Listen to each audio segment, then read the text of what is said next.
Hello દોસ્તો, books load 365 में आपનું स्वागत है। आज हम देखेंगे chapter number 2 10th standard science.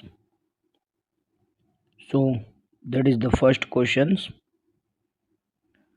क्या होता है जब एक परख नली में एक अम्ल का विलयन एक क्षार के विलयन के साथ मिलाया जाता है। देखो, जब भी अम्ल का विलयन जो होता है, अम्ल का विलयन जब भी क्षार के विलयन के साथ मिक्स होता है तो हमेशा वहाँ पे क्या होता है, ताप के अंदर बढ़ावा होता है। और दूसरा क्या चीज़ होती है, लवण का निर्माण होता है, क्योंकि दोनों एक दूसरे की विपरीत कैरेक्टरिस्टिक वाले, एक है अम्ल एक है क्षार, यानी कि एसिड और बेस मिक्स हो रहे हैं। ठीक है, तो हमें कंडीशन चेक करनी है कि यहाँ पे कौन सी चीज़ होगी।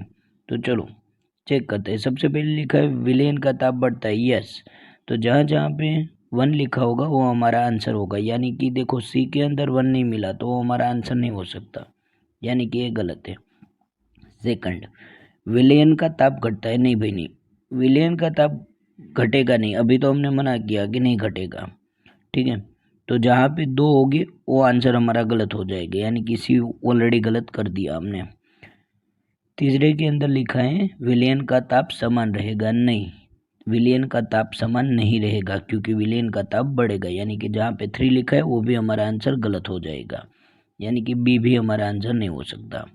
ठीक है, फिर है लवण का निर्माण होगा, यस, एसिड बेस मिल रहे हैं तो फिर यहाँ पे लवण का निर्माण तो होना ही है, यानी कि 1 और 4 जहाँ पे होंगे वो हमारे आंसर होंगे, यानी कि हमारा आंसर बनेगा डी जो है हमारा राइट आंसर है। ठीक है, चलो नेक्स्ट। एक जली विलयन लाल लिटमस विलयन को नीला कर देता है। देखो, लाल को नीला कौन करता है, मैंने आपको सिखाया था क्षालिनी यानी कि क्षारक लाल को नीला कर देते हैं। तो एक क्षारक प्रकृति का होगा। निम्नलिखित में से किसके विलयन को आधिक्य में मिलाने पर यह परिवर्तन व्युत्क्रमित हो जाएगा, यानी कि उल्टा हो जाएगा, रिवर्स हो जाएगा। तो अगर क्षारक ने ये काम किया है तो अब आपको किससे काम करवाना पड़ेगा, अम्ल से, एसिड से। तो देखो बेकिंग पाउडर तो क्या होता है, खुद क्षारक है। चूना यानी कि बेकिंग पाउडर का फॉर्मूला क्या होगा, NaHCO3 यानी कि बेकिंग पाउडर। ठीक है, तो नहीं, चूना यानी कि क्या होगा, CaOH ट्वाइस, तो ये भी हमारा आंसर नहीं है। अमोनियम हाइड्रोक्साइड यानी कि NH4OH, तो ये भी हमारा आंसर नहीं है। हमारा राइट आंसर है डी, HCl हाइड्रोक्लोरिक अम्ल। ठीक है, इससे क्या होगा, ये जो भी हुआ है लाल लिटमस पेपर नीला बना है वो काम उल्टा हो जाएगा, यानी कि फिर से वो कैसा बन जाएगा, लाल बन जाएगा। नेक्स्ट चलो थर्ड क्वेश्चन। एक आर्द्र दिन में हाइड्रोजन क्लोराइड गैस के विरचन के दौरान गैस को सामान्यतः कैल्शियम क्लोराइड युक्त रक्षित नली में से गुजारा जाता है। रक्षित नली में लिए गए कैल्शियम क्लोराइड का क्या कार्य है। देखो, मैंने आपको सिखाया था कि हमें 2 चीज़ याद रखनी, एक है हमारा कैल्शियम क्लोराइड है। ठीक है, कैल्शियम क्लोराइड यानी कि CaCl2, कैल्शियम क्लोराइड यानी कि हमारा CaCl2, और दूसरा होता है हमारे पास, एक है हमारे पास CaCl2 और दूसरा है KOH। ठीक है, तो देखो CaCl2 का काम क्या होता है, हवा में से H2O को खींच लेना, और दूसरा होता है KOH, ये भी याद रखना साथ में। KOH का कार्य क्या होता है, KOH का कार्य होता है हवा में से कार्बन डाइऑक्साइड को खींच लेना। ठीक है, ये चीज़ आप याद रखना। चलो, सो यहाँ पे आपने क्या किया है कि CaCl2 का काम बताना है कैल्शियम क्लोराइड का, तो यहाँ पे उसका काम क्या होगा, गैस से नमी को अवशोषित कर लेना, यानी कि उसमें से पानी जो भी है वो सोख लेने का कार्य यहाँ पे उसका होगा। ठीक है, चलो नेक्स्ट पे जाते हैं। निम्नलिखित में से कौन सा लवण क्रिस्टलीकरण जल नहीं रखता है, किसके पास क्रिस्टल वाटर नहीं है। तो सबसे पहले हमारे पास नीला थोथा का मतलब होता है CuSO4 कैल्शियम सल्फेट, तो उसके पास तो भाई 5 मॉलिक्यूल्स होते हैं वाटर के, तो उसके पास तो है, तो वो हमारा आंसर नहीं है। दूसरा है बेकिंग सोडा यानी कि NaHCO3। तो NaHCO3 जो है उसके पास कोई क्रिस्टल वाटर नहीं होता है, ठीक है। तो ये हमारा करेक्ट आंसर हो जाएगा बी, राइट। चलो और आगे देखते हैं।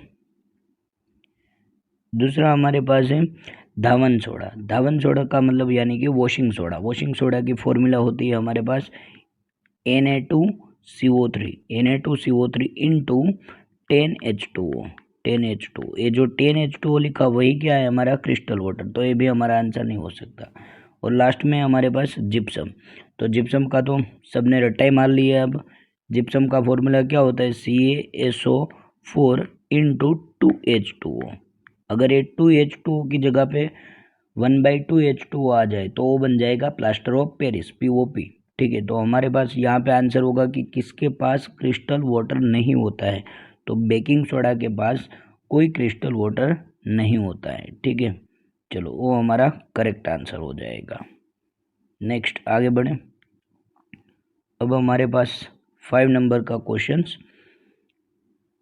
सोडियम कार्बोनेट क्षारकीय लवण है। सोडियम कार्बोनेट क्षारकीय लवण है क्योंकि यह लवण किस में से बना है। देखो भाई यहाँ पे आपको साफ साफ लिखा गया है कि वो कैसा लवण है, क्षारकीय लवण है। तो अम्ल और क्षारक में से बना होगा।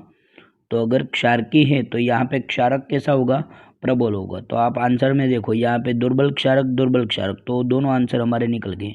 हमारे पास क्या बचा है, तो बाकी हमारे पास जहाँ पे प्रबल क्षारक होगा वो आंसर बचे। अब देखो दोनों अगर प्रबल अम्ल प्रबल क्षारक हो तो फिर वो कैसा बन जाएगा, उदासीन बन जाएगा। तो ये भी आंसर हमारा नहीं बचेगा, हमारा सिर्फ एक ही आंसर बचा डी।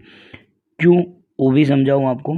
देखो सोडियम कार्बोनेट जो है वो क्षारकीय है। क्यों क्षारकीय है, क्योंकि उसके अंदर एक अम्ल है एक क्षारक है। उसमें से जो क्षारक है वो प्रबल होगा और अम्ल जो है वो दुर्बल होगा, इसीलिए उसकी प्रकृति क्षारकीय बनी।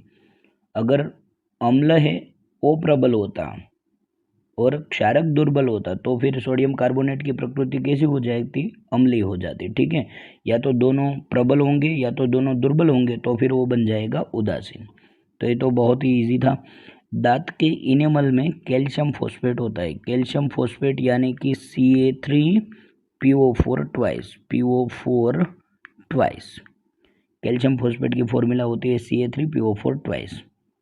तो इसकी प्रकृति कैसी होती है भाई, तो 6 नंबर पे क्षार की, उसकी प्रकृति कैसी होती है, क्षार की होती है। क्योंकि वो किस में से बना है, CaOH ट्वाइस में से। CaOH ट्वाइस प्लस क्या होगा H3PO4 में से बना है, ठीक है। फॉस्फोरिक अम्ल और कैल्शियम हाइड्रोक्साइड में से, इसीलिए उसकी प्रकृति कैसी हो जाएगी, क्षार की हो जाएगी। चलो नेक्स्ट 7 नंबर क्या क्वेश्चन है। मृदा के एक नमूने को जल में मिश्रित किया गया है तथा इसे स्थिर छोड़ दिया गया है। स्वच्छ अधिप्लवी विलयन पीएच पत्र को पीला नारंगी कर देता है। पीला नारंगी निम्नलिखित में से कौन सा पीएच पत्र के रंग को हरा नीला कर देगा। देखो पीला नारंगी यानी कि वो अम्ल होगा, ठीक है। तो आपको क्या करना है, कौन सा पीएच पत्र के रंग को हरा नीला बना देगा। हरा नीला बनाना यानी कि आपको किस में जाना है, क्षारक में जाना है। तो आपको क्या ऐड करना पड़ेगा यहाँ पे, क्षारक। तो नींबू का रस तो आंसर नहीं हो सकता, सिरका भी आंसर नहीं हो सकता, साधारण लवण तो उदासीन होता है तो वो भी आंसर नहीं हो सकता। यहाँ पे एक ही आंसर बचा है डी, प्रति अम्ल, जो कि क्या है, क्षारक है। प्रति अम्ल यानी कि एंटासिड। क्या होता है वो, एंटासिड होता है। क्या होता है, एंटासिड, ठीक है। तो एंटासिड का मतलब होता है क्षारक। चलो तो हमारा आंसर हो जाएगा प्रति अम्ल, ठीक है। निम्नलिखित में से 8 नंबर, निम्नलिखित में से कौन अम्लीय का बढ़ता हुआ सही क्रम है। अम्लीय प्रकृति आपको बढ़ानी है, ठीक है। तो सबसे पहले यहाँ पे देखो, सबसे ज़्यादा कभी भी एसिटिक अम्ल की नहीं होती है, एसिटिक अम्ल की नहीं होती है, HCl की होती है। किसकी होती है, HCl की। लगभग 1 या 0 के अराउंड में होती है। तो ये तो दो तो निकल गए। और यहाँ पे एसिटिक अम्ल फिर जल है सी के अंदर, तो ये भी आंसर हमारा नहीं हो सकता। एक ही आंसर बचा ए, सबसे कम होगी जल की, यानी कि जल की कितनी होगी, जल की कितनी होगी, 7 होगी। कितनी होगी, 7। एसिटिक अम्ल की इससे कम होगी और हाइड्रोक्लोरिक अम्ल की लगभग 0 के नियर में होगी, ठीक है। तो ये अम्लीय प्रकृति बढ़ रही है, तो हमारा करेक्ट आंसर होगा ए। नेक्स्ट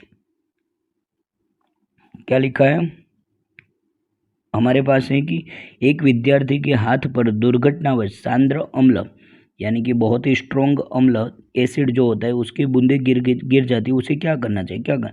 हाथ को लवणीय जल से धोए, हाथ को जल की अधिक मात्रा से धोए तथा सोडियम हाइड्रोजन कार्बोनेट का पेस्ट लगाए। यस, यही करना चाहिए, उसको अधिक मात्रा में पानी से धोना चाहिए और फिर सोडियम हाइड्रोजन कार्बोनेट यानी कि बेकिंग सोडा का पेस्ट लगाना चाहिए। चलो और ऑप्शन देखिए कि वो क्यों नहीं। हाथ को जल की अधिक मात्रा से धोकर सोडियम हाइड्रोक्साइड का विलेन नहीं लगाना चाहिए, पेस्ट बनानी चाहिए। यहाँ पे आंसर 9 में हमारा करेक्ट बनेगा बी। प्रबल क्षार के अम्ल को उदासीन करें। अरे भाई, प्रबल क्षार नहीं लगाना चाहिए, हाथ और ज़्यादा जल जाएगा। चलो नेक्स्ट देखें, सोडियम हाइड्रोजन कार्बोनेट को जब एसिटिक अम्ल में मिलाते हैं तो एक गैस निकलती है। मुक्त गैस के संदर्भ में कौन से कथन सत्य है वो हमें बताने हैं। तो इसके अंदर करेक्ट आंसर हो जाएगा हमारा यह चूने के पानी को दूधिया कर देता है। यस, दैट इज़ राइट कि वो चूने के पानी को कैसा बना देगा? दूधिया बना देगा, क्योंकि वो गैस कौन सी होगी? कार्बन डाइऑक्साइड होगी। ठीक है, फिर यह जलती हुई तिल को बुझा देगा। राइट, कार्बन डाइऑक्साइड बुझा देगा। यह सोडियम हाइड्रोक्साइड के विलयन में घुल जाती हैं। यस, सोडियम हाइड्रोक्साइड के अंदर घुल जाएगी और Na2CO3 बनाएगी। ठीक है, तो ये भी करेक्ट है। इसमें तो 3 भी करेक्ट हो जाएगा। इसमें अरुचिकर गंध होती, कार्बन डाइऑक्साइड में कोई गंध नहीं होती, यानी कि 4 हमारा आंसर नहीं होगा। 1 2 3 कहाँ पे दिए गए हमें? बी के अंदर। तो 10 के अंदर हमारा करेक्ट आंसर हो जाएगा बी। ठीक है, चलो नेक्स्ट। सामान्य लवण रसोई में उपयोग लिए जाने के अतिरिक्त किसके निर्माण में काम आते हैं? तो देखिए किसके निर्माण में काम आते हैं? दावन सोडा यानी कि Na2CO3। यस, तो उसके अंदर काम आएगा। विरंजन चूर्ण ना, विरंजन चूर्ण आंसर नहीं होगा, क्योंकि विरंजन चूर्ण का मतलब क्या होता है? विरंजन चूर्ण का मतलब होता है CaOCl2। विरंजन चूर्ण क्या होता है? CaOCl2, तो वो हमारा आंसर नहीं है। फिर है बेकिंग सोडा यानी कि खाने का सोडा। ठीक है, तो वो बनाने में काम आएगा। और फिर है बुझा हुआ चूना यानी कि CaOH2, तो ये भी नहीं हमारा आंसर आएगा। हमारा आंसर होगा 1 और 3, तो हमारा करेक्ट आंसर है सी। ठीक है, नेक्स्ट क्वेश्चन 12 के अंदर, एक मिनट, 12 के अंदर बेकिंग पाउडर का एक अवयव सोडियम हाइड्रोजन कार्बोनेट है। इसका अन्य एक अवयव क्या है? तो बेकिंग पाउडर बनाने के लिए आपको सोडियम हाइड्रोजन कार्बोनेट यानी कि सोडियम बाइकार्बोनेट के अलावा और क्या चीज़ चाहिए? तो होता है टार्टरिक अम्ल। 10th की टेक्स्ट बुक में क्लियर कट लिखा गया है कि टार्टरिक जैसे अम्ल को ऐड किया जाता है। ठीक है, आगे बढ़े। नेक्स्ट, दंत क्षयन रोकने के लिए हमें नियमित रूप से दांतों को ब्रश करने की सलाह दी जाती है। सामान्यतः काम में लिए जाने वाले टूथपेस्ट की प्रकृति क्या होती है? सीधी बात है, प्रकृति क्या होती है? क्षार की प्रकृति होती है, इसीलिए तो हम ब्रश करते हैं, क्योंकि हमारे माउथ के अंदर क्या अम्ल पैदा होता है रात भर में, इसीलिए। चलो नेक्स्ट, एक अम्ल तथा एक क्षारक के जलीय विलयन के लिए कौन से कथन सत्य हैं? ठीक है, तो चलो हमें कौन से कथन सत्य है वो देखने हैं। तो यहाँ पे हमें देखना है कि pH जितनी उच्च होगी अम्ल उतना ही प्रबल होगा। ये तो गलत बात है भाई। pH जितनी ज़्यादा, जैसे कि किसी की pH 1 है और किसी की pH 5 है, तो यहाँ पे प्रबल अम्ल कौन है? 1, यानी कि जितनी pH मूल्य कम उतनी वो प्रबल, तो 1 हमारा आंसर नहीं होगा, 1 इज रॉन्ग।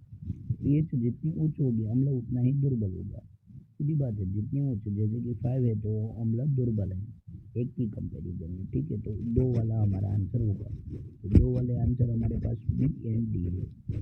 चलो नेक्स्ट, pH जितनी कम होगी क्षारक उतना ही प्रबल होगा। अगर बात करें क्षारक की, तो एक की क्षारक मान लो 7 तो नहीं हो सकती, लेकिन pH मान लो कि क्षारक की pH है उसकी 1 मान लो और उसकी मान लो 10। तो यहाँ पे जितनी pH कम होगी यानी कि क्षारक उतना प्रबल नहीं हो सकता, प्रबल क्षारक कम वाला। पीएच जितनी कम होगी क्षारक उतना ही दुर्बल होगा। सही बात है। तो यहाँ पे 1, 2 एंड 4 हमारा आंसर हो जाएगा, यानी कि 14 में हमारा करेक्ट आंसर होगा डी। नेक्स्ट, पाचन के दौरान उत्पन्न गटर की पीएच कैसी होती है? 7 से कम होती है। कितनी होती है? 7 से कम, लगभग 1.2 के अराउंड होती है। पीएच 1.2 के अराउंड होती है। ठीक है। जब अम्ल की कुछ मात्रा को जल में मिलाया जाता है तो निम्नलिखित में से कौन सी परिघटनाएं होती हैं? ठीक है। तो यहाँ पे आपको देखना है कि अम्ल को जल में मिलाते हैं तो क्या होती है? एक तो पहले तो टेम्परेचर इंक्रीज होता है और अम्ल जो उसकी प्रकृति कम होती है, यानी कि उसका तनुकरण होता है। तो यहाँ पे हमें आंसर देखना है कि क्या क्या होता है। तो 16 के अंदर हमें देखना है। ठीक है। पहले तो आयनीकरण होता है। राइट है भाई, आयनीकरण यानी कि अगर आपने HCl को पानी में डाला तो क्या बन जाएगा? H+Cl-। तो आयनीकरण भी होता है। उदासीनीकरण नहीं, तन होता है, यानी कि तनुकरण होता है, लवण का निर्माण नहीं होता है। ठीक है। और टेम्परेचर भी हाई होता है। तो यहाँ पे 1 एंड 3 हमारा आंसर होगा, यानी कि बी इज करेक्ट आंसर। ठीक है। नेक्स्ट आगे बढ़े। हमारे पास दृष्टि दोष युक्त विद्यार्थी के लिए निम्नलिखित में से किसका अम्ल क्षारक सूचक के रूप में प्रयुक्त होगा? दृष्टि दोष युक्त है, वो कलर को नहीं देख सकता। ठीक है। रंगों को नहीं देख सकता। लिटमस हमारा कोई काम का नहीं है। हल्दी हमारा कोई काम का नहीं है। पिटूनिया की पंखुड़ियाँ, तो वो भी पिटूनिया जो हाइड्रीजिनिया है वो सब हमारे यहाँ पे काम के नहीं आएंगी। यहाँ पे वेनिला एसेंस काम में आएगा क्योंकि वो गंधी सूचक है। वेनिला एसेंस है, ठीक है, ओनियन का एसेंस है, ये सब हमारे काम में आएगा। तो यहाँ पे करेक्ट आंसर होगा सी। फिर 18, निम्नलिखित में से कौन सा पदार्थ तनु अम्ल के साथ उपचार पर कार्बन डाइऑक्साइड नहीं देगा? तनु अम्ल के साथ कौन कार्बन डाइऑक्साइड प्रोड्यूस नहीं करेगा, वो देखना है हमें। तो मार्बल यानी कि कैल्शियम कार्बोनेट वो तो करेगा। चूना पत्थर यानी कि लाइमस्टोन, अगेन लाइमस्टोन का मतलब भी क्या होता है? CaCO3, तो वो भी प्रोड्यूस करेगा। फिर है हमारे पास बेकिंग सोडा, तो बेकिंग सोडा यानी कि NaHCO3, तो वो भी प्रोड्यूस करेगा। तो यहाँ पे एक ही आंसर बचा चूना यानी कि CaOH ट्वाइस। तो यहाँ पे कोई आपका कार्बन डाइऑक्साइड प्रोड्यूस नहीं होगा, जबकि यहाँ पे तो वाटर मॉलिक्यूल प्रोड्यूस होगा। ठीक है। चलो 19 के अंदर निम्नलिखित में से कौन सा अम्लीय प्रकृति का है? चलो अम्लीय प्रकृति किसकी है वो हमें देखनी है। तो देखो नींबू का रस, तो सीधी बात है नींबू के रस की प्रकृति अम्लीय होती है। मानव रक्त की pH तो कितनी होती है? 7.4 होती है। तो क्षारक बन गया। ठीक है। स्लाइड। फिर होता है चूने का पानी यानी कि हमने अभी भी देखा CaOH ट्वाइस, तो वो भी नहीं। और प्रति अम्ल हो तो अम्ल से विरुद्ध है, तो फिर यहाँ पे करेक्ट आंसर होगा नींबू। चलो नेक्स्ट, यहाँ पे आपको देखना है क्या लिखा गया कि विद्युत अपघट्य द्वारा विद्युत चालकता प्रदर्शन के प्रयास में लिए निम्नलिखित उपकरण लगाया गया है। निम्नलिखित में से कौन सा कथन सत्य है? आपको सत्य कथन कौन सा है वो बताना है 20 के लिए। तो 20 के लिए यहाँ पे देखो बल्ब नहीं चमकेगा क्योंकि विद्युत अपघट्य अम्ल नहीं है। कौन बोल रहे हैं अम्ल नहीं है तो फिर नहीं बनेगा। अगर NaOH तो है ना, तो भी बल्ब तो जलेगा भाई। ठीक है। तो 1 हमारा आंसर नहीं है। 2, बल्ब चमकेगा क्योंकि NaOH एक प्रबल क्षार है तथा चालन के लिए आयन उपलब्ध करेगा। राइट, 2 हमारा आंसर हो सकता है। बल्ब नहीं चमकेगा क्योंकि परिपथ अपूर्ण। परिपथ कहाँ पूर्ण हुआ भाई? ये तो कंप्लीट परिपथ है, तो ये 3 भी हमारा आंसर नहीं है। बल्ब नहीं चमकेगा क्योंकि यह विद्युत अपघट्य के विलयन के प्रकार पर निर्भर करता है। सही बात है कि करता है उसके प्रकार पर, लेकिन यहाँ पे हमने क्या लिया? NaOH, तो यहाँ पे तो बल्ब चमकेगा, तो ये भी गलत है। यहाँ पे हमारा आंसर करेक्ट कौन सा है? सिर्फ 2। तो ऐसा ऑप्शन दिया गया, यस, सी के अंदर दिया गया, जो कि हमारा बिल्कुल करेक्ट आंसर है। चलो नेक्स्ट, गोल्ड को घोलने के लिए निम्नलिखित में से किसका उपयोग किया जाता है? गोल्ड है, सिल्वर है, जैसी भी कोई भी ऐसी कीमती धातुएं हैं उसको घोलने के लिए एक्वारिजिया का प्रयोग किया जाता है। एक्वारिजिया को हम क्या बोलते हैं? रॉयल वाटर भी बोलते हैं। ठीक है। रॉयल वाटर, रॉयल जल भी बोलते हैं, ठीक है। और इसके अंदर क्या होता है, एक होता है HCl, ये भी याद रखना है आपको कि एक्वारिजा किसका किसका मिश्रण है। तो एक होता है HCl, एक होता है उसके अंदर HNO3, यानी कि हाइड्रोक्लोरिक अम्ल और नाइट्रिक अम्ल। हाइड्रोक्लोरिक अम्ल जो होता है वो कितने भाग होता है, हाइड्रोक्लोरिक अम्ल होता है वो 3 भाग होता है, और HNO3 होता है वो A भाग होता है। ये आपको उसका प्रतिशत भी याद रखना है, ठीक है।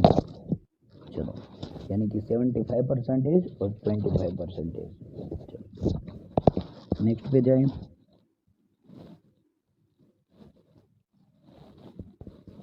निम्नलिखित में से कौन सा एक खनिज अम्ल नहीं है, खनिज अम्ल कौन सा नहीं है, यानी कि आयन में से कौन सा नहीं बना है, हाइड्रोक्लोरिक अम्ल H+Cl- में से तो नहीं, सिट्रिक अम्ल, यस, ये सिट्रिक अम्ल हमें खट्टे फलों में से मिलता है और ये एक ऑर्गेनिक अम्ल है, ठीक है। तो वो हमारा करेक्ट, सल्फ्यूरिक अम्ल भी नहीं है, नाइट्रिक अम्ल भी हमारा आंसर नहीं है, हमारा आंसर होगा बी।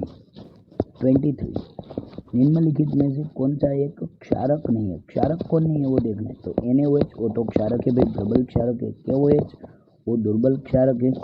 NH4OH तो वो भी हमारा क्षारक है। तो C2H5OH ये तो हमारा एल्कोहल है भाई, और एल्कोहल की प्रकृति अम्लीय होती है, ठीक है। और आपको यहाँ पे क्षारक नहीं है, यानी कि कौन अम्ल है वो बताना है, ठीक है। क्षारक नहीं है ऐसा पूछा गया, इसलिए आपका आंसर होगा डी। 24 की बात करें, 24 के अंदर निम्नलिखित में से कौन सा सत्य नहीं है। अगेन आपको जो सत्य नहीं है वो बताना है, यानी कि कौन सा गलत है वो बताना है, ठीक है। चलो तो देखिए आगे, प्रत्येक धातु कार्बोनेट अम्ल से अभिक्रिया करके लवण, जल तथा कार्बन डाइऑक्साइड देता है। ये तो 100% ट्रू बात कर दी, ठीक है, बिल्कुल सही है कि हर एक धातु के कार्बोनेट होंगे वो अम्ल के साथ प्रक्रिया करके क्या बनाएंगे, लवण बनाएंगे, जल बनाएंगे तथा कार्बन डाइऑक्साइड बनाएंगे। हमने ऑलरेडी एग्जांपल लिया था बेकिंग सोडा का, वॉशिंग सोडा का, ठीक है। तो वहाँ पे हम प्रत्येक धातु ऑक्साइड होते हैं वो जल में अभिक्रिया करके लवण तथा अम्ल बनाते हैं। अरे धातु होते हैं वो अम्ल कब बनाने लगे भाई, अम्ल नहीं बनाते, ठीक है, वो अम्ल नहीं बनाएंगे। तो यहाँ पे 24 में हमारा बी जो है वो गलत है, अम्ल नहीं बनाएगा वो कभी भी। सी देख लें, कुछ धातु अम्लों की प्रक्रिया करके लवण तथा हाइड्रोजन बनाते हैं, सही बात है। कुछ अधात्विक ऑक्साइड जैसे कि कार्बन डाइऑक्साइड जल से प्रक्रिया करके अम्ल बनाते हैं, ये बात सही है, ठीक है, ये बात सही है। चलो कि जैसे मैंने आपको बताया था, शॉर्टकट बताई थी, याद है मैंने क्या बताया था कि अम्ल जो धात्वी होते हैं, ठीक है, एक होते धातु, एक होते धातु और एक होते अधातु। तो अधातु के ऑक्साइड जो होते हैं उसकी प्रकृति कैसी होती है, अम्लीय, और धातु के ऑक्साइड होते हैं उसकी प्रकृति कैसी होती है, क्षार की बताई थी, ठीक है। चलो शॉर्टकट में मैंने आपको याद रखवाया था। Next column A, column A में दिए गए रासायनिक पदार्थों का सुमेलन कॉलम बी के साथ करना है। तो ब्लीचिंग पाउडर, ब्लीचिंग पाउडर यानी कि विरंजन चूर्ण, तो उसके अंदर होगा 3।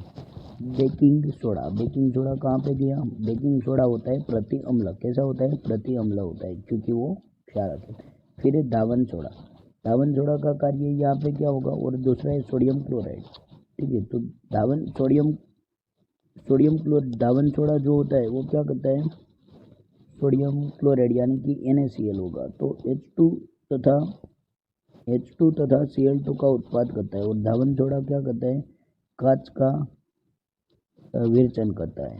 दावन सोडा यानी कि हमारा Na2CO3, ठीक है, जो कांच का विरचन के लिए उपयोगी है। तो यहाँ पे हमारा कौन सा करेक्ट आंसर बनेगा। चलो आगे देखिए, यहाँ पे थोड़ा सा नीचे चले जाएगा, कोई बात नहीं, चलो हम ऐसे देख लेते हैं। तो यहाँ पे ब्लीचिंग पाउडर के साथ आएगा 3, तो ये बी आएगा या तो सी आएगा हमारा आंसर। फिर बी के अंदर क्या आएगा, बेकिंग सोडा के साथ आएगा 5, यानी कि सी हमारा करेक्ट आंसर हो जाएगा, ठीक है, सी हमारा करेक्ट आंसर। यहाँ पे कौन सा आंसर करेक्ट है हमारा, सी, सी हमारा करेक्ट आंसर है। चलो ठीक है, आगे बढ़े। नेक्स्ट 26 नंबर पे हमें दिया गया है, 26 नंबर, समान सांद्रता वाले हाइड्रोक्लोरिक अम्ल तथा सोडियम हाइड्रोक्साइड विलयन के समान आयतनों को मिश्रित किया गया तथा परिणामी विलयन के पीएच को एक पीएच पेपर द्वारा जांचा गया, कौन सा रंग प्राप्त होगा? दोनों एक प्रबल है, प्रबल अम्ल है, एक प्रबल क्षारक है। तो यहाँ पे जो भी विलयन बनेगा वो फाइनली कैसा बन जाएगा? उदासीन, यानी कि 7 नंबर की पीएच बनेगी। हल्का सा पीला, हल्का सा नीला जैसा कलर बनेगा। ठीक है, हम ऑप्शन देखते हैं, उसके ऊपर से चूज करते हैं। तो हमारे पास कौन सा करेक्ट आंसर रहेगा? यहाँ पे हमारा करेक्ट आंसर बनेगा पीला हरा। ठीक है, क्योंकि वही है हमारे 7 नंबर पे, तो हमारा करेक्ट आंसर होगा। चलो आगे देखें, नेक्स्ट हमारा 27 नंबर। 27 नंबर को देखें, जब HCl को जल से गुजारते हैं तो निम्नलिखित में से कौन सा कथन सत्य है? चलो, जब HCl को जल से गुजारते हैं तो क्या होता है वो हमें देखना है। यह विलयन में आयनित नहीं होता है क्योंकि यह एक सहसंयोजी यौगिक है। देखो सहसंयोजी यौगिक है लेकिन वो तो जल में आयनित हो जाएगा, H+Cl-, तो 1 वाले स्टेटमेंट हमारे गलत होंगे। फिर यह विलयन में आयनित होता है, यस विलयन में आयनित होता है, तो 2 वाले हमारे करेक्ट आंसर हो गए। और 2 वाला आंसर सिर्फ कहाँ पे दिया गया है? सी के अंदर। तो 27 में सी हमारा करेक्ट है। चलो दूसरा देखिए, यह विलयन में हाइड्रोजन तथा हाइड्रोक्सिल दोनों आयन बनाते हैं।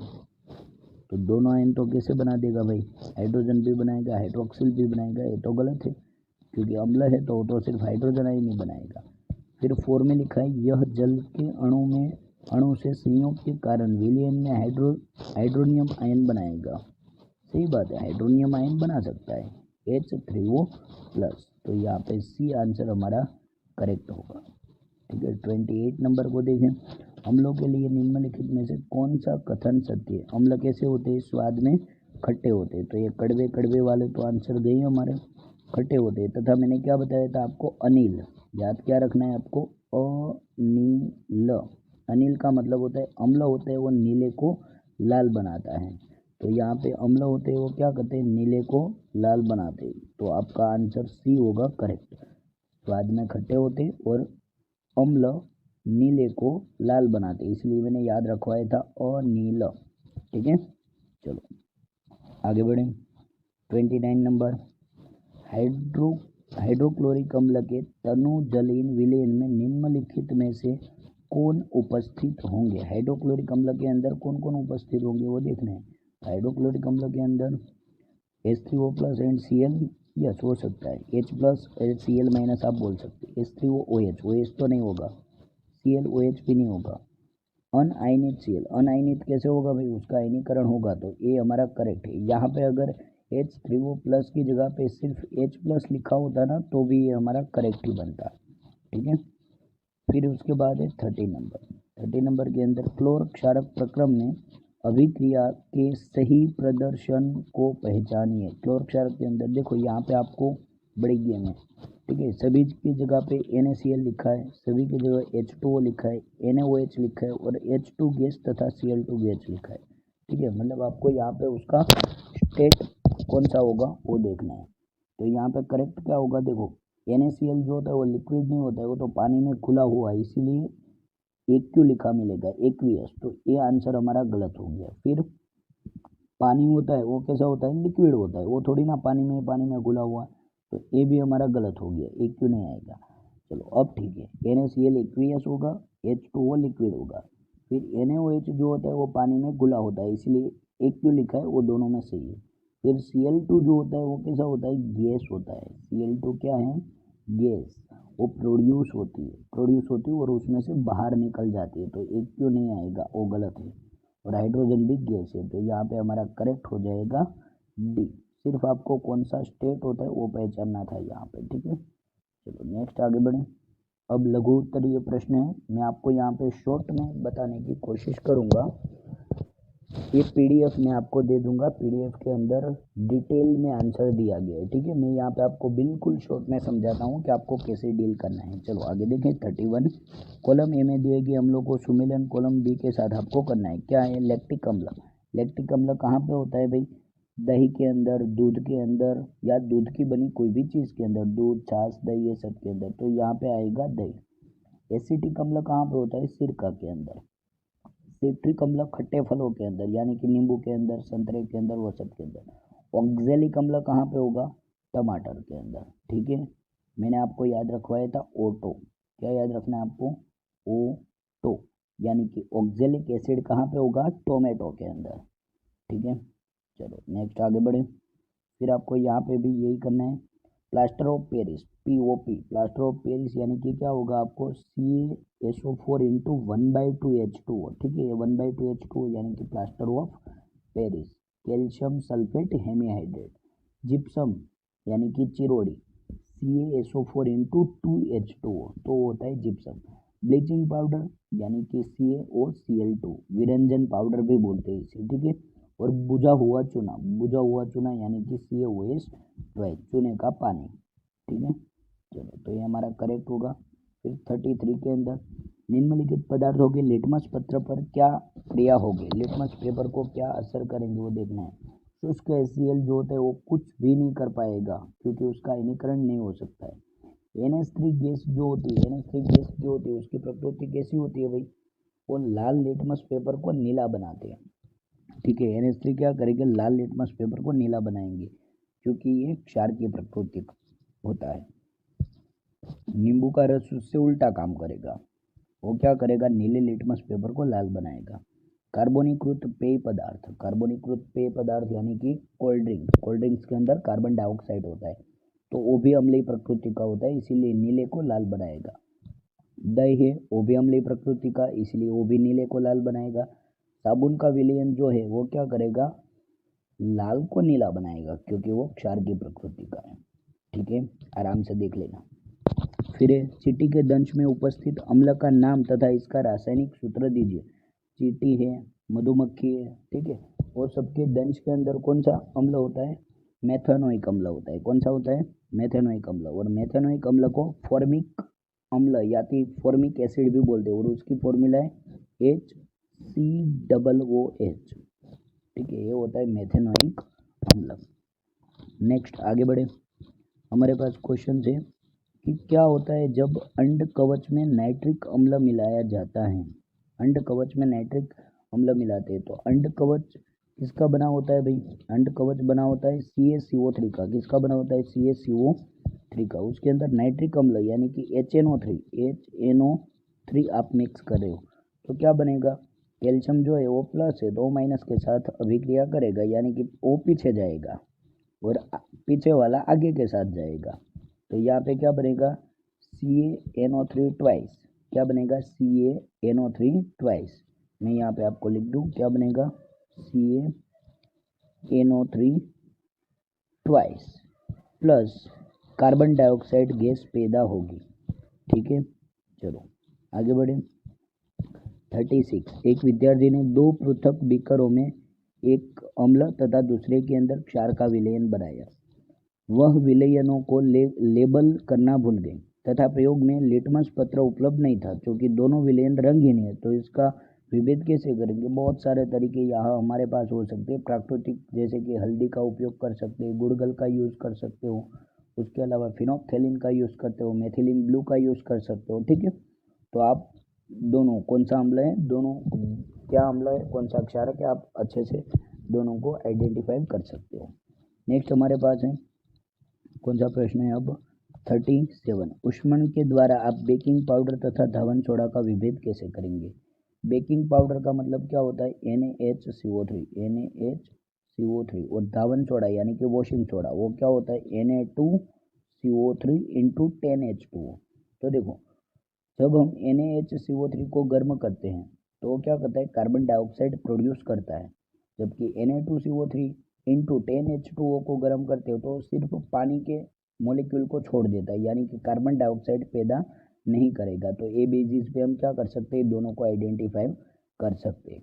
याद रखो यहाँ पे आपको बेकिंग पाउडर लिखा है, बेकिंग सोडा नहीं लिखा है। ठीक है, बेकिंग सोडा का मतलब होता है Na2CO3, तो वो कार्बन डाइऑक्साइड पैदा करता है, लेकिन बेकिंग पाउडर नहीं। सॉरी, बेकिंग पाउडर और धावन सोडा का मतलब होता है Na2CO3।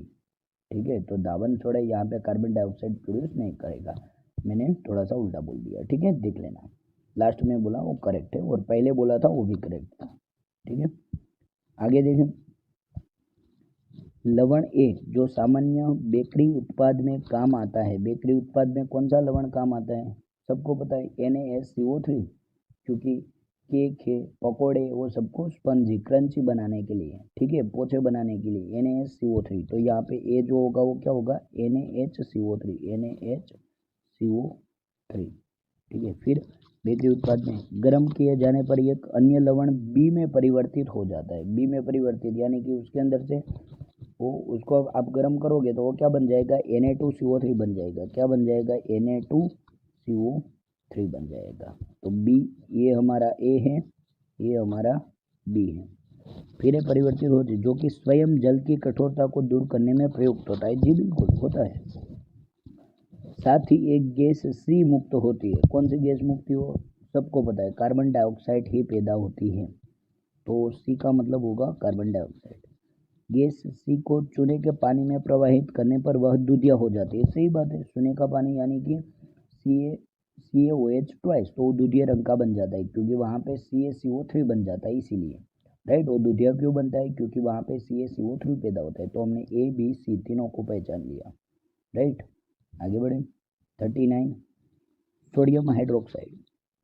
सोडियम हाइड्रोक्साइड के निर्माण के लिए प्रयुक्त औद्योगिक प्रक्रमों से एक गैस एक्स एक सह उत्पाद के रूप में बनती है। गैस एक्स चूने के पानी में अभिक्रिया होने पर एक यौगिक वायु देती है, जो कि रासायनिक उद्योग में विरंजन कारक के रूप में प्रयोग होता है। देखो भाई, विरंजन कारक के रूप में कौन सा उपयोग होता है, किसका उपयोग करते हैं हम, किसका उपयोग करते हैं, CaOCl2 का, किसका उपयोग करते हैं, CaOCl2 का, ठीक है। और CaOCl2 का उपयोग किया तो उसको बनाने के लिए हमने क्या किया होगा, जो गैस उपयोग में ली वो गैस कौन सी होगी, क्लोरीन गैस होगी, कौन सी होगी, क्लोरीन, क्योंकि सोडियम हाइड्रोक्साइड के निर्माण के लिए Cl2 का करते हैं तब Cl2 गैस ही पैदा होती है, Cl2 तथा H2 गैस पैदा होती है, ठीक है। तो हमने दोनों को पहचान लिया। चलो फिर हमें यहाँ पे जो भी खाली है वो पूरा करना है। अमोनियम क्लोराइड की फॉर्मूला NH4Cl होती है तथा उसके अंदर जो क्षारक उपयोग में लिया गया वो NH4OH है। तो फिर वो Cl कहाँ से लिया गया होगा, सीधी बात है, कहाँ से लिया गया है, HCl में से, कहाँ से लिया गया है, HCl में से, ठीक है। तो यहाँ पे आंसर आएगा HCl, या HCl बनेगा आंसर हमारा। फिर कॉपर सल्फेट, कॉपर सल्फेट की फॉर्मूला क्या होती है, CuSO4, क्या होती है, CuSO4। उसके अंदर क्षारक कौन सा लिया गया होगा, क्षारक लिया गया होगा CuSO4 है तो हमने CuOH ट्वाइस को लिया होगा, CuOH ट्वाइस एंड H2SO4 को लिया होगा, तभी तो कॉपर सल्फेट बनेगा, ठीक है। चलो नेक्स्ट, सोडियम क्लोराइड यानी कि NaCl, NaCl बनाने के लिए NaOH तथा HCl का उपयोग करते हैं, NaCl तथा HCl का उपयोग करते हैं, ठीक है। मैग्नीशियम नाइट्रेट, मैग्नीशियम नाइट्रेट के लिए अम्ल लिया HNO3, तो फिर यहाँ पे क्या लेंगे हम, MgOH ट्वाइस, यहाँ पे हम क्या लेंगे, MgOH ट्वाइस, MgOH ट्वाइस उपयोग में, तभी तो बनेगा, ठीक है। पोटेशियम सल्फेट K2SO4, K2SO4 के अंदर एक होता है K2 तथा एक होता है SO4, तो K2 कहाँ जाएगा, SO4 कहाँ जाएगा, तो क्षारक जो होगा वो हमारा होगा KOH, क्या होगा, KOH, जहाँ से हमें K मिल जाएगा। और SO4 के लिए हम क्या लेंगे, H2SO4, क्या लेंगे, H2SO4, तो हमारा K2SO4 बन जाएगा। कैल्शियम नाइट्रेट CaNO3 ट्वाइस, तो वहाँ पे COH ट्वाइस को उपयोग में लिया, तो अब NO3 लाने के लिए हम किसका प्रयोग करेंगे, HNO3 का, किसका प्रयोग करेंगे, HNO3 का, ठीक है। तो सभी का आंसर हमें यहाँ पे मिल गया। नेक्स्ट 41, प्रबल एवं दुर्बल अम्ल क्या है, अम्लों की निम्नलिखित सूची से प्रबल अम्लों को दुर्बल अम्लों से पृथक की। प्रबल अम्ल का मतलब क्या होता है, जो ज़्यादा H+ या तो H3O+ प्रोड्यूस करेगा उसे कहेंगे प्रबल अम्ल। यहाँ पे प्रबल कौन से सीधे याद रख लो, HCl हमारा प्रबल अम्ल होता है, साइट्रिक दुर्बल होता है, एसिटिक वो भी दुर्बल होता है, नाइट्रिक यस नाइट्रिक हमारा प्रबल होता है, फॉर्मिक वो भी दुर्बल होता है, और सल्फ्यूरिक वो भी, सल्फ्यूरिक हमारा क्या होता है, प्रबल। HCl, H2SO4 तथा HNO3 ये तीन हमारे प्रबल है, बाकी के दुर्बल है। नेक्स्ट 42, जब जिंक धातु की क्रिया एक प्रबल अम्ल के तनु विलयन से कराई जाती है तो एक गैस मुक्त होती है जो कि तेलों के हाइड्रोजनीकरण में उपयोग में आती है। तेलों के हाइड्रोजनीकरण में कौन उपयोग में आता है? H2। कौन सी गैस उपयोग में आती है? H2 गैस होती है। ठीक है, तो आप अच्छे से याद रखना 42 के अंदर H2 गैस उपयोग में होगी। मुक्त गैस का नाम दीजिए तथा बनने वाली गैस की पहचान के लिए परीक्षण कीजिए। पहचान की परीक्षण यहाँ पे नीचे दी गई है कि हाइड्रोजन गैस से मोमबत्ती रखते हो तो पॉप ध्वनि के साथ क्या होती है? वो जलना शुरू कर देती है। तो यहाँ पे आपको नीचे पूरी आकृति के साथ वो दर्शाया गया है। ठीक है, यहाँ पे चलो, लेकिन यहाँ से एक अलग प्रश्न पूछा है कि हाइड्रोजन गैस के विचरण के लिए दर्शाए गए रेखांकित चित्र में यदि निम्नलिखित परिवर्तन कर दिया जाए तो क्या होगा? यहाँ पे इस तरह से आपको दिया गया है। यहाँ पे लेकिन हाइड्रोजन गैस ली है हमने, यहाँ पे दानेदार जिंक लिया है और यहाँ पे हाइड्रोजन गैस पैदा हो रही है, लेकिन यहाँ पे कोई परिवर्तन करने हैं जिसकी वजह से क्या होगा वो हमें बताना है। ठीक है, चलो तो आगे बताए कि कौन से परिवर्तन हमें करने हैं। चलो देखें, तो यहाँ पे परिवर्तन में क्या करना है? परख नली में दानेदार जिंक के स्थान पर आपको क्या लेना है? जिंक की धूल लेनी है, यानी कि जिंक के जो दाने दाने हैं उसको धूल बना देना है। तो सीधी बात है कि और जल्दी से अभिक्रिया होगी और ज़्यादा हाइड्रोजन गैस पैदा होगी। ठीक है, फिर आपको पूछा कि तनु सल्फ्यूरिक अम्ल के स्थान पर तनु हाइड्रोक्लोरिक अम्ल लिया जाए। तो तनु सल्फ्यूरिक अम्ल की जगह पे तनु हाइड्रोक्लोरिक अम्ल आप लोगे तो हाइड्रोक्लोरिक अम्ल लेने से क्या होगा आपके साथ? हाइड्रोक्लोरिक अम्ल लेने से यहाँ पे कोई गैस पैदा नहीं होगी, यहाँ पे कोई गैस पैदा नहीं हो सकती। ठीक है, हाइड्रोक्लोरिक अम्ल लेने से जिंक के स्थान पर कॉपर टर्निंग लेते हैं। एक मिनट, तनु सल्फ्यूरिक अम्ल के स्थान पर तनु हाइड्रोक्लोरिक अम्ल, तो देखो यहाँ पे जितनी गैस होती है उतनी पैदा, क्योंकि सल्फ्यूरिक अम्ल लो हाइड्रोक्लोरिक अम्ल लो ऐसे कोई फर्क नहीं पड़ेगा। ठीक है, HCl लो, H2SO4 लो, HNO3 लो, यहाँ पे वैसे इतना ज़्यादा फर्क नहीं पड़ता है। HNO3 बहुत सारे गैसेस HNO3 के साथ नहीं पैदा होती है, लेकिन हाइड्रोक्लोरिक अम्ल के साथ तो पैदा होगी। ठीक है, आई एम सॉरी, मेरी गलती हो गई थी। हाइड्रोक्लोरिक अम्ल के साथ भी मैंने आपको सिखाया था, याद है कि HNO3 के साथ क्यों पैदा नहीं होती है? क्योंकि वो क्या करता है, दूसरी को, अपनी पार्टनर को क्या करता है? ऑक्सीजन डोनेट कर देता है, इसीलिए HNO3 के केस में नहीं पैदा होगी, लेकिन हाइड्रोक्लोरिक अम्ल में पैदा होगी। जिंक के स्थान पर कॉपर टर्निंग लोगे तब तो भाई गई, तब तो 100% हाइड्रोजन गैस पैदा नहीं होगी। फिर है डी, तनु सल्फ्यूरिक अम्ल के स्थान पर सोडियम हाइड्रोक्साइड लिया जाए तथा परख नली को गर्म किया जाए तो यहाँ पे क्या होगा? हाइड्रोजन गैस पैदा होगी और उतनी ही पैदा होगी। सोडियम हाइड्रोक्साइड लोगे तो क्या बनेगा? एक बहुत ही अच्छा बनेगा यहाँ पे Na2, इसकी फॉर्मूला याद रखना है Na2ZnO2, Na2ZnO2 जिसे क्या कहते हैं? सोडियम जिंकेट, और साथ में क्या पैदा होगा? H2। मुझे बताइए एल्यूमिनियम जिंकेट का फॉर्मूला क्या है? याद करो, मैंने हर बार एक एक चैप्टर में बताया है। दो आपको याद रखने, एक है सोडियम जिंकेट, दूसरा है एल्यूमिनियम जिंकेट। एल्यूमिनियम जिंकेट की फॉर्मूला क्या होती है वो आप मुझे कमेंट में बताओगे। ठीक है, चलो आगे बढ़ें। 44, केक बनाने के लिए बेकिंग पाउडर काम में लेते हैं यदि आपके माताजी घर में बेकिंग पाउडर के स्थान पर बेकिंग सोडा उपयोग में ले तो क्या होगा? अरे भाई तब तो गए काम से, है ना? अगर ऐसा हमने कर दिया तो देखो क्या होगा? केक के स्वाद को यह कैसे प्रभावित करेगा? अरे भाई देखो, प्रभावित करेगा, कड़वा हो जाएगा पूरा का पूरा, क्योंकि आप बेकिंग पाउडर के जगह पे आप माता जी घर में बेकिंग पाउडर के स्थान पर बेकिंग सोडा लेंगे तो फिर वो कैसा होगा? कड़वा होगा स्वाद। बेकिंग सोडा को बेकिंग पाउडर में कैसे परिवर्तित किया जाता है? सीधी बात है, बेकिंग सोडा के अंदर आप क्या मिला दो? टार्टरिक अम्ल मिला दो तो बन जाएगा बेकिंग पाउडर। बेकिंग सोडा में टार्टरिक अम्ल मिलाने पर क्या भूमिका बजाता है? कड़वे स्वाद को हटा देता है। वो क्या करते थे? बेकिंग सोडा को उदासीन बना देता है। ठीक है, इसलिए उसका कड़वा स्वाद हट जाता है।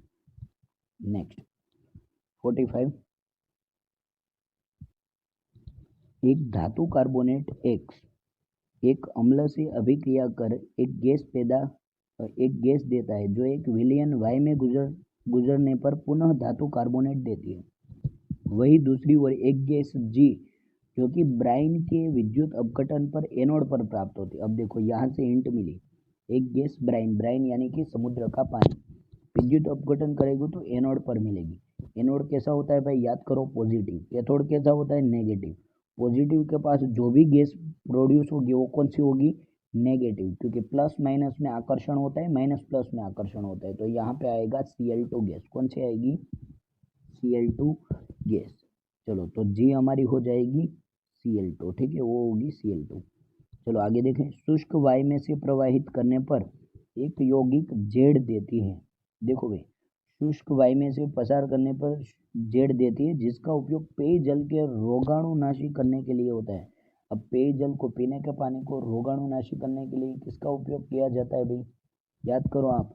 तो यहाँ पे वायु में प्रवाहित करने पर एक यौगिक जेड देती है, तो जेड यहाँ पे बनेगा हमारा विरंजन पाउडर CaOCl2, ठीक है।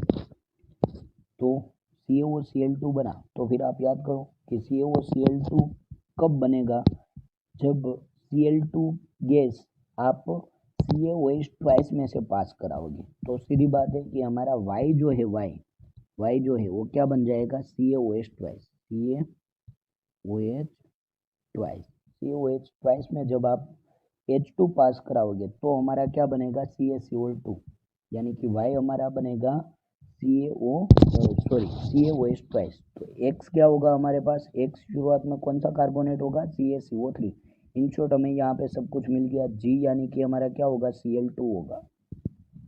Z यानी कि क्या होगा यहाँ पे, CaCO2 होगा। क्या होगा, Z हमारा क्या होगा, CaCl2, तथा Y हमारा क्या होगा, CaOH ट्वाइस, तथा हमारा X क्या था, CaCO3, ठीक है। चलो आगे बढ़ें, और अब शायद लास्ट दो ही बचे, 2-3 ही बचे। चलो लास्ट 2-3 बचे, ठीक है। एक सामान्य क्षारक बी की शुष्क टिकी या पेलेट को जब खुले में रखा जाता है तो वह नमी अवशोषित कर चिपचिपी हो जाती है। यह यौगिक क्लोर एल्कली प्रक्रम में एक सह उत्पाद भी है। जब बी को अम्लीय ऑक्साइड के साथ अभिकृत किया जाता है तब एक अभिक्रिया होती है। इस प्रकार की अभिक्रिया के लिए रासायनिक समीकरण दीजिए। सीधी बात है, मैंने आपको एक ही पेलेट्स के बारे में बताया, और है वो NaOH की पेलेट, जो क्या करते हैं, आर्द्रता को अपने अंदर ग्रहण कर लेती है, अवशोषित करती है और चिपचिपी बन जाती है। और यस, ये इसी का हम क्या करते हैं, क्लोर अल्कली करते हैं। क्लोर अल्कली मेथड के अंदर हम NaOH ही बनाते हैं। याद आया आपको, समुद्र के पानी का हम अपघटन करते हैं तो NaOH Cl2 + H2 बनता है, तो हमारा आंसर होगा NaOH। तो NaOH के अब जब अम्लीय ऑक्साइड यानी कि अधातु के, अम्लीय प्रकृति किसके ऑक्साइड की होती है, अधातु की, अम्लीय अधातु। तो अम्लीय प्रकृति के ऑक्साइड कौन से होते हैं, अधातु के। तो जब NaOH की CO2 के साथ अभिक्रिया होगी तो क्या बनेगा भाई, तो क्या बनेगा, NaOH की CO2 के साथ अभिक्रिया होगी तो यहाँ पे बन जाएगा आपके पास, बोलो जल्दी से, यहाँ पे क्या बनेगा, तो यहाँ पे हम बनाएंगे 46 के अंदर बनाएंगे Na2CO3, जो कि हम ऑलरेडी बहुत बार बना के आए। आपको ये दो चीज़ भूलनी नहीं है, बेकिंग पाउडर, वॉशिंग पाउडर, फिर हमारा आएगा bleaching powder and plaster of Paris. ये चीज़ों को आपको पूरा रट्टा मार लेना, ये चीज़ों को कभी भी भूलना नहीं है, ठीक है, बहुत ही ईजी है, उसको आप अच्छे से याद कर लो। तो यहाँ पे बनेगा Na2CO3, यानी कि हमारा धावन सोडा यानी कि वॉशिंग सोडा, ठीक है, बहुत ईजी है। चलो फिर हमारे पास है 47, आवन सारणी के समूह 2 के तत्व का एक सल्फेट श्वेत एवं मुलायम पदार्थ है। एक ही श्वेत मुलायम पदार्थ की जिसकी हमने बात की अभी, POP, प्लास्टर ऑफ पेरिस, किसमें से बनाया जाता है, जिप्सम में से बनाया जाता है। किसमें से बनाया जाता है, जिप्सम में से, जो कि कैसा होता है, मुलायम होता है। गूंद कर विभिन्न प्रकार की आकृतियां बनाई, यानी कि मूर्तियां बनाई जाती है, स्टेचू बनाए जाते हैं, ठीक है। तो सीधी बात, यहाँ पे हमें आंसर मिल गया। वो क्या होता है, Ca, आपके पास CaSO4 इंटू 2H2O, वो होता है आपका मुलायम पाउडर, जिप्सम। और ये 2 की जगह पे आप 1/2 कर दो, यानी कि CaSO4 इंटू 1/2H2O, तो वो बन जाएगा प्लास्टर ऑफ पेरिस, जो कि बहुत ही ज़्यादा स्ट्रॉन्ग होगा। उसको गूंद कर क्या बनाया जाता है, मूर्तियाँ बनाई जाती है, ठीक है। नेक्स्ट 48, और ये हमारा लास्ट, नीचे दी गई क्रियाओं के आधार पर यौगिक एक्स को पहचानिए तथा ABC के नाम भी दीजिए। तो यहाँ पे यौगिक एक्स जो है वो जिंक के साथ अभिक्रिया करके H2 बनाता है, HCl के साथ अभिक्रिया करके H2O बनाता है तथा CH3COOH के साथ अभिक्रिया करके H2O बनाया जाता है। याद करो, मैंने आपको पूरा का पूरा बोर्ड के ऊपर सिखाया था, ठीक है, पूरा बोर्ड के ऊपर सिखाया था। इसी तरह से मैंने एक माइंड मैप जैसा बना के दिया था। तो यहाँ पे हमारा आंसर क्या होगा, यौगिक एक्स जो है वो 100% हमारा क्या होगा, NaOH होगा। क्या होगा, NaOH। तो यहाँ पे आएगा आंसर NaOH। अब NaOH जिंक के साथ अभिक्रिया करेगा तो क्या बनाएगा, वहाँ पे Na2ZnO2। क्या बनाएगा, Na2ZnO2। यहाँ पे A के साथ आएगा Na2ZnO2। अभी अभी हमने उसकी बात की, सोडियम जिंकेट, फॉर्मूला भूलनी नहीं है। और एल्यूमिनियम जिंकेट का फॉर्मूला क्या होता है वो आप मुझे कमेंट करके बताओगे, ठीक है। NaOH जब HCl के साथ अभिक्रिया, ये तो बहुत ही सिंपल, एक NaOH एक HCl, तो सीधा सीधा क्या बन जाएगा, NaCl, यानी कि हमारा नमक NaCl। बहुत बार हमने इसकी बात की। NaOH जब CH3COOH के साथ अभिक्रिया करेगा तो सोडियम एसीटेट बनेगा यहाँ पे, यानी कि CH3COO